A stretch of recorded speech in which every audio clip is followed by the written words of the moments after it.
Good afternoon everybody and welcome to a Should I Access. Now today we're going to be covering Escape from Tarkov, and this is one of those FPS RPG loot shooters that is constantly online, and we're going to be looking at it from 4 different perspectives, and that's how these sort of reviews are going to go. Now, price point. To start with, there are multiple packages for Escape from Tarkov. Now, these are in a sort of Kickstarter style arrangement where you have the cheapest package, which will get you access to the game, and then you have this sort of really expensive package which comes with any sort of additionals. It will have future DLC and a bunch of in-game starting items. Now, just to clear this up, because there was a little debate on it recently, a couple of months ago, where someone put up a video and they basically said the game was pay to win if you buy the most expensive package. Now, that is not true. After quite a few hours of playing the game myself, there's just no way that it is pay to win. And that's because it only gives you in-game items, and it doesn't even give you some of the best in-game items. It just gives you a better start to the game, which isn't really play to win, because the gameplay, if you've played it yourself, you'll know that it's very skill based and very tactical, and it is a squad based game as well, definitely. So there's nothing really pay to win there. It might give you a couple steps, advantage in the game, but apart from that, it's just sort of a bit of additional reputation with the in-game traders. It is, it's nothing really. But the multiple packages thing is quite good. I like to see this from a game, and it's the fact that you've got the very cheap package, which is cheaper than a normal game. Your average game, it's about 60 quid, maybe 45 if you're a really good developer or studio.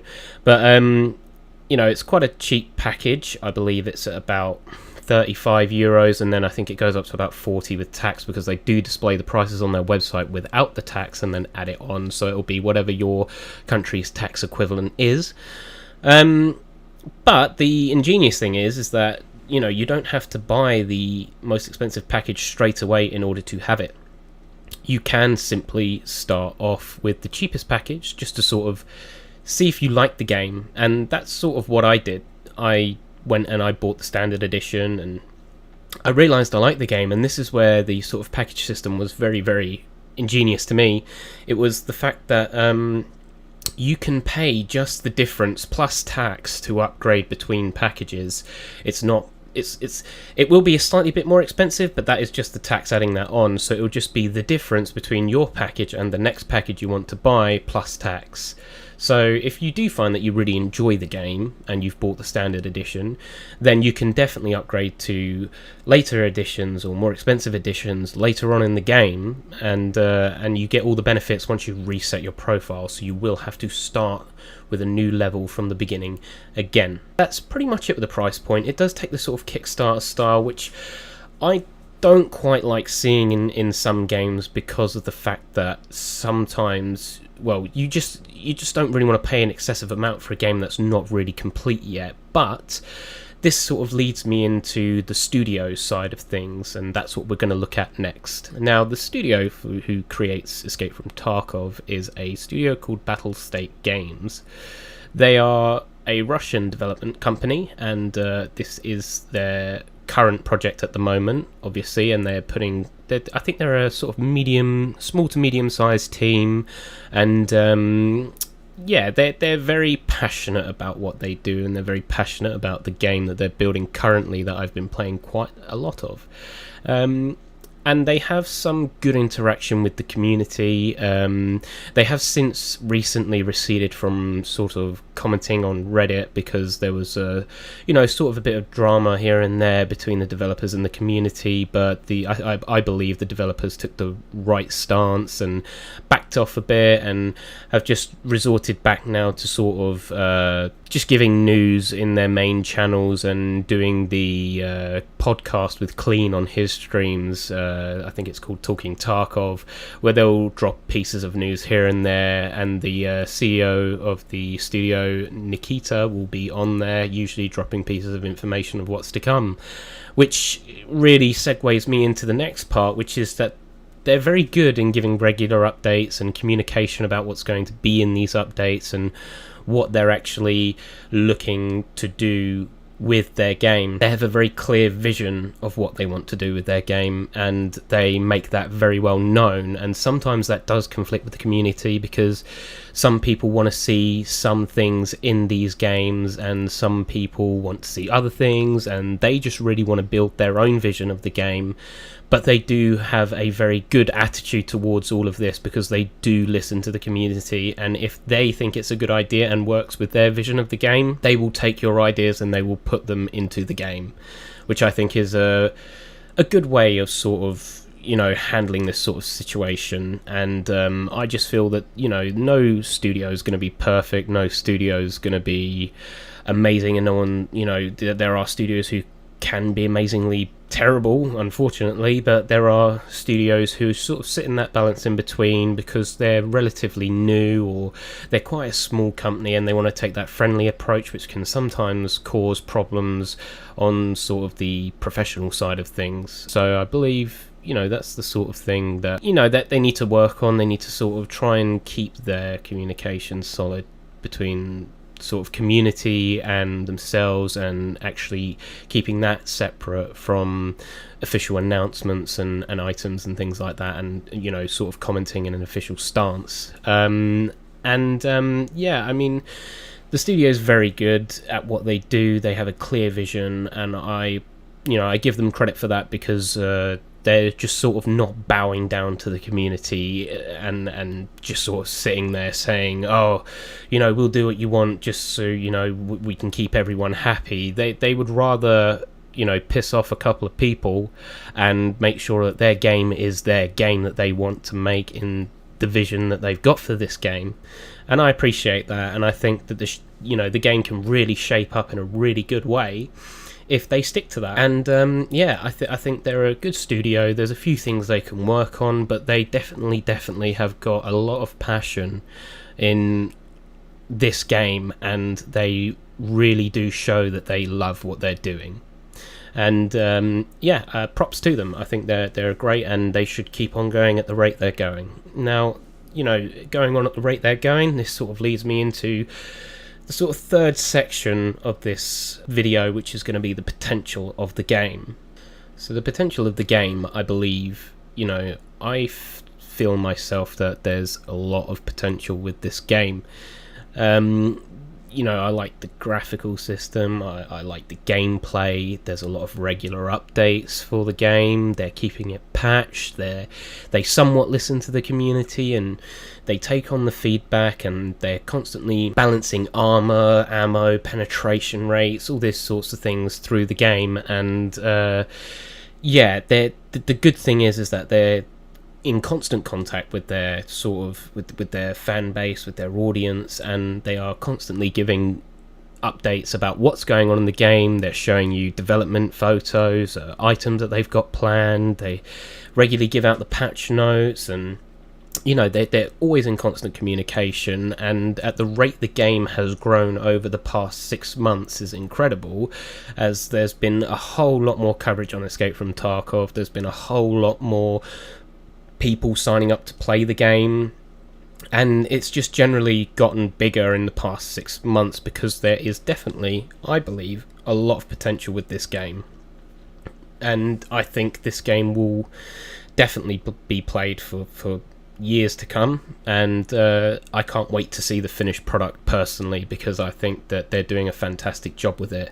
So in regards to potential of the game, it's got a long way to go before I think it's fully fleshed out and finished. There's a lot of features that aren't in the game yet, but the sort of most of the core mechanics and gameplay is there already, and if they just build on that and keep it going at the steady pace that they're going, then they'll be done with this game, and they'll bring it out of early access, and it will just, they'll have a lot of players, and it could just go anywhere from that point. So I think there is definitely a lot of potential with this game. And on to the gameplay. Now, the gameplay is very in-depth, and I have a soft spot for the gameplay because it's very, very enjoyable. The control system is brilliant. There are a lot of controls, don't get me wrong, so it will take a little while to get used to, but once you've got hold of the control system and you know it a bit better, the game has a very intuitive control system, and I think it just flows nicely and works very well once you know what you're doing. The game is also very atmospheric. The graphics are very excellent, which sort of adds into that atmospheric feel, and the sort of, it's so detailed that even streaming it to Twitch has a lot of bitrate issues because of the level of detail, and then you've got the guns. The guns feel very, very realistic, and they are going to have all these sorts of mechanics which make the guns feel even more realistic, like gun jamming and damage over time to the guns, and all of this sorts of things that you're going to have to do to maintain your guns and keep them in good working order. And they sort of the length of the gun matters in different situations. If you're in close quarters combat, if you're doing long range, long distance, you can have a longer barrel, shorter barrel. This sort of segues into the sort of customization of all the guns in the game, and that is a very, very in-depth system which I absolutely enjoy spending time in, because it's fantastic to sit there and take a stark naked or even a half broken, I don't know, AK-74N that you've pulled off of a dead scav in game, and you bring it out, and it's missing a dust cover, and maybe it might not have a stock on it and things like that, and you can just take that gun and you can buy some parts for it. You can absolutely rip it apart, and then you can just throw all these new parts onto it, and the gun is completely modded, and you sort of start getting setups for each gun that you would use. So I know exactly what I'm going to put on an AK-74N, I know exactly what I'm going to put on an AK-103, and I know exactly what I'm going to put on an M4, for example. You sort of can build your gun to how you want to play, and I think that the gun modding system is incredibly in depth, and on the modding screen you get a real beautiful look at your modded gun in detail, and the graphics again are amazing on that screen, and sometimes it's just fun to mod a gun and send a picture of it to your friends who you're playing with at the time, and just comparing guns and running different builds. And it can even get to the point where you're sort of running these silly crazy builds with like 3 ultra bright lights on the front so you can blind people before you kill them, or putting 3 lasers on the gun so you get this sort of predator look when you pop round the corner and you hit them with the 3 lasers. And it's a very interesting and very fun mechanic of the game that I really, really enjoy myself. And I've spent many hours in the weapon modding screen just building different types of guns, and the guns are absolutely fantastic in this game, and I give them props for that because it's very, very detailed. And then the final part of this sort of gameplay thing are the mechanics, and there's a lot of realism mechanics within the game which I absolutely enjoy. There's the sort of slow reloading whilst you're in a game, or you can be engaged in a firefight, and it used to be where you just dragged the ammo onto the clip and it was instantly loaded and you can just reload straight away. That was sort of a different sort of gameplay in its own right, but now you've got to wait. You've got to wait a few seconds before your clip's fully loaded. You get like a progress bar, and you can't leave that screen whilst you're reloading. And then once you've loaded up and you're ready to go, that other person might have had to go through that ordeal, so the whole tactic changes for your strategy on engaging this guy. And there's just a few things like that, like a drop from a certain height will break your leg and you will limp, and you are going to have to either splint your leg up and then you can sort of walk fine, or you're going to have to take some painkillers so you can walk a bit better. They're going to be adding sort of bandaging animations and things like that for when you're hurt, or using a med kit. Even small little things where like if you don't have a med kit in an instantly accessible location, like in one of your pockets, or in your chest rig, or somewhere like that, then you can't bind it to a hotkey and use it straight away, because technically, if it's in your bag, you would have to take your bag off, take the med kit out, and then use it. So there's that sort of level of realism to the game, where you've got to think realistically about things and how you're going to pull things off, and how you're going to engage certain enemies and situations and maps and angles and different things like that. And then, to the final section of the gameplay part is the looting. Now, the looting I really, really enjoy, because that's what gives you the incentive to go into the maps and, do what you do in those maps. There's not a lot of lore around right now. There is a book out, but I haven't read it myself. But, there's not a lot of lore in the game at the moment. So the sort of main purpose of the game is to pick a map, drop in, and then fight your way through the map and pick up loot along the way, and anything you can carry in your bags.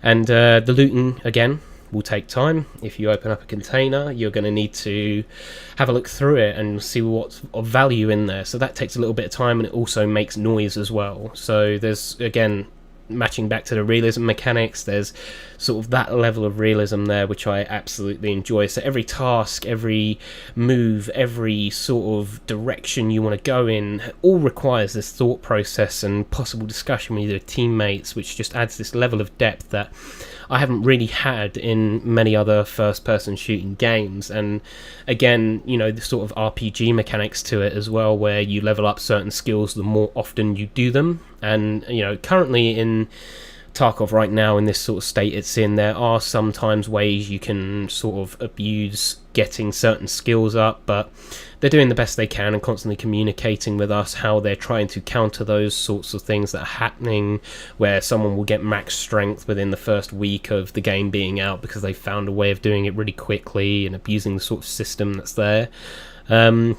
But apart from that, everything works great. You've got an in-depth skill tree which covers a plethora of different skills, guns, and within guns you have gun masteries, where the more you master the guns, and I think those go up in tiers of levels. So you've got gun mastery 1 for an AK, gun mastery 2, 3, etc. And with each of those mastery levels comes a new set of animations, so your character feels more skilled with their weapon because they've used it a lot. And that makes sense to sort of link into this sort of realism thing that they've got going on. And that's just the way it is. And obviously one of the big realism mechanics within this game is that whatever you take in with you is at risk of being lost. So if you take a backpack, and within that backpack you've got some extra ammo, and then you've got your chest rig, you've got ammo in your chest rig, you've got your meds on you, you've got your weapon, your armor, your helmet, glasses, face mask, hats, whatever. You can take all of that stuff in, and it is all at risk of being lost, because once you get killed, that's it, you're killed. Your character can't get that loot back. But there is a sort of silver lining there, where if you have insured that gear with one of the game's traders, then you stand a chance of it getting back, as long as that piece of gear did not get taken out by another player. So as long as it's there and it's left on the map and it's still in the game by the time that game has finished, i.e. the time limit ending, or all players extracting, then you will get that gear back in a certain amount of time that the trader has quoted to you. And that sort of leads me to the very last part, I promise this time, very last part of the gameplay, and that's you're sort of probably sitting there thinking, well, if I can lose my gear every time, I'm going to have to be super careful. There's going to be this sort of gear fear with me. And, I can understand that, because I had that first. When I first picked up the game and started playing it, I sort of had that same experience where I was scared to take out any sort of gear past a pistol, or even just a regular melee weapon, which are called hatchet running. And, I sort of had that, but then I quickly learned that, you take in new gear, then you stand more of a chance of getting out with someone else's gear. And that is how the game works. There's a saying amongst me and my friends that we say all the time, whether we get out with loot or when we die, and that is, Tarkov giveth and Tarkov taketh away. And that's just the game. That's just how it works. And I absolutely love that about the game. And, there is a solution to this sort of, oh, well, I'll just waste all my gear and I'll run out. That's not true. There's a solution to that, and that is called scav mode. Now, throughout Tarkov, there's AI enemies called scavengers, or scavs, as they're known throughout the game. Let's just call them scavs, because that's what they're called. They are AI enemies which are on the map. They load in a few minutes after all the players have spawned in, and they're a source of controversy within the game currently, because some people feel that they snapshot and they're sort of aimbotting, and they have certain problems or bugs and glitches and things like that, which sort of make them invulnerable to players' shots and attacks and things like that. And they are a little bit broken, but I think there was a patch that went out today which has sort of tried to improve on this behaviour from the scavs. But saying that, there is a chance that one of those AI scavs is a human player, and I think that's fantastic, because that sort of lends this sort of feeling around the sort of maps when you're walking through, is that, well, I mean, if you're playing as your PMC, you're always going to be shot at by the scavs, so you're going to want to always take out the scavs no matter what when you see one. But there's a sort of notion where, that scav might be more intelligent than the AI, because it could be a player, and this guy might be slow walking it through the level to get a flank on us and drop us very quickly from behind, because we didn't expect him to be a player. We just thought of him as an AI bot, which a lot of people think they're better than, and that's the sort of thing that will get you killed in Tarkov. Frankly, that is one thing that will get you killed, is underestimating other players. The AI, anything like that, will get you absolutely destroyed in Tarkov, and that's just how it works. It's a very unforgiving game, but it is also very, very enjoyable at the same time. And that's just one of the things that I love. And with scav mode, you can obviously go into the level. You start off with a little bit of gear. Sometimes it's very minimal gear, like just a little scav vest which will fit some clips of ammo in it, and you've only got a pistol. You don't even have a bag or anything like that, no meds on you or anything. You'll start off with very minimal gear, or sometimes you can load in and you've got a nice chest rig, you've got an AKS 74U with a few 10-round mags in it, so you've got a bit more punching power there, but you basically get a free set of gear to use. So you can drop into a level, you've got your gear, you can go in. If you kill a few players, that's great. And the mechanic here again is, if you're playing as a scav, AI scavs won't attack you until you yourself have killed a scav, because you're obviously on the same side. So if you kill a scav, other scavs are going to be like, well, okay, this guy's turned against us, so let's kill him. So that's sort of how you can sort of detect and see who's a player scav and who's not, because of the way they behave and things like that. And you'll sort of pick that up the more you play this game. And I mean, there's that sort of air around when you're playing a scav where you don't know if another scav is an AI or if it's a player, and that player could just shoot you. So do you shoot him first, or do you just walk past? You sometimes get people who pretend to be AI and start walking around and walking into walls and things like that at the moment, where they're just sort of like, oh yeah, we're AI, don't kill me, or I've got nothing of value, I'm not going to kill you, sort of thing. So that's just some really interesting things that come about from having that sort of scavenger mode on there, which I absolutely adore about the game. And I just find that there's a lot of aspects to this game that have a lot of potential, for one, and they are very, very complementing to the type of game this is, which I believe is an FPS RPG. And that's just, that's pretty much everything about Escape from Tarkov that I can talk about at the moment. And I think a new patch has just gone out today, which is one of 2 patches, focusing on their anti-cheat system and further optimization, sorting out some glitches and things like that. Optimization for a couple of the maps, because they've recently implemented a new optimization system to help some bigger maps run better. I think it has something to do with how the sort of map loads in for you and how it renders and things like that. So, this game has a lot of potential, and at the moment, if you want to play the game and you've been thinking about playing the game, then you've obviously possibly stumbled across this video, and you're still thinking about it. I hope some of what I've said has clarified some more further information into the game for you.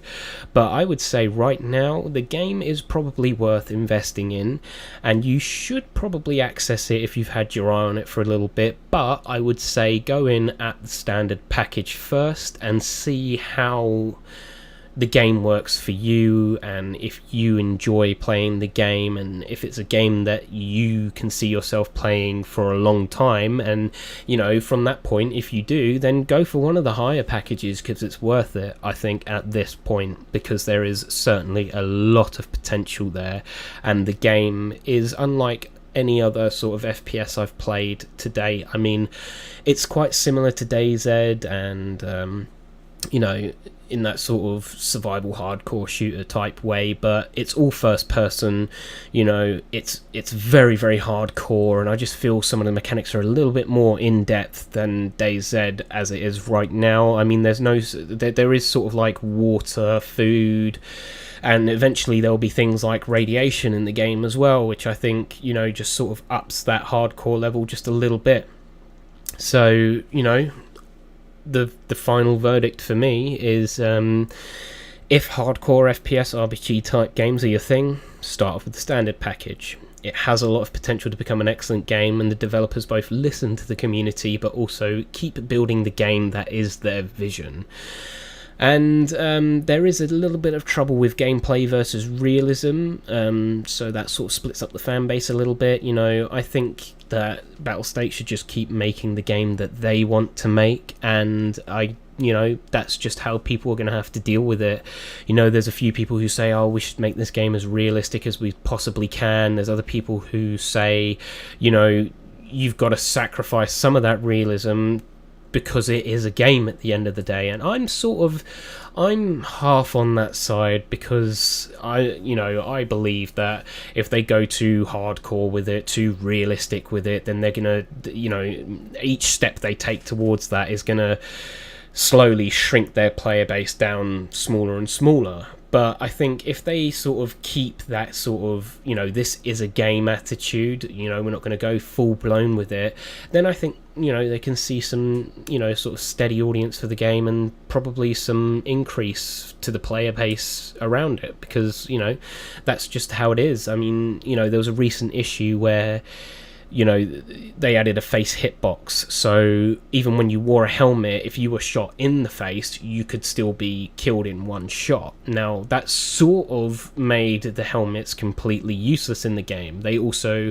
weakened the armor a bit, where you could only take maybe 1 or 2 shots from a gun, and that's it, you were dead from being shot in the chest. And, that sort of raises the question of, well, why should I buy armor? Why should I buy this helmet? These items are in the game and they now have no use, basically. So there is this sort of balancing issue in the game right now, where it's like, it's a game versus realism, because when you're, creating all these beautiful looking items like the helmets, the armors, and all these sorts of things like that, and people just aren't using them because they have no use in the game. There's no benefit to using them. That's what some people feel. And, I think if they can find a good balance between those two, then they'll have a potentially amazing game on their hands, and I'm already taken by it because I think it's absolutely brilliant. But that's now up to you. So if you feel that this game is something that you'd want, I would say go for it, because it has given me countless hours of fun, and I have been hooked to this game for a very long time, and I feel it's definitely worth the standard package price that they've got up right now. So that's my verdict. Should I access? I think you should. Definitely. Thank you, ladies and gentlemen, for listening. I've been Obscure Sausage. Please hit that subscribe and like button, and if you want to see more videos like this, leave a comment. Let me know what you'd like to see next.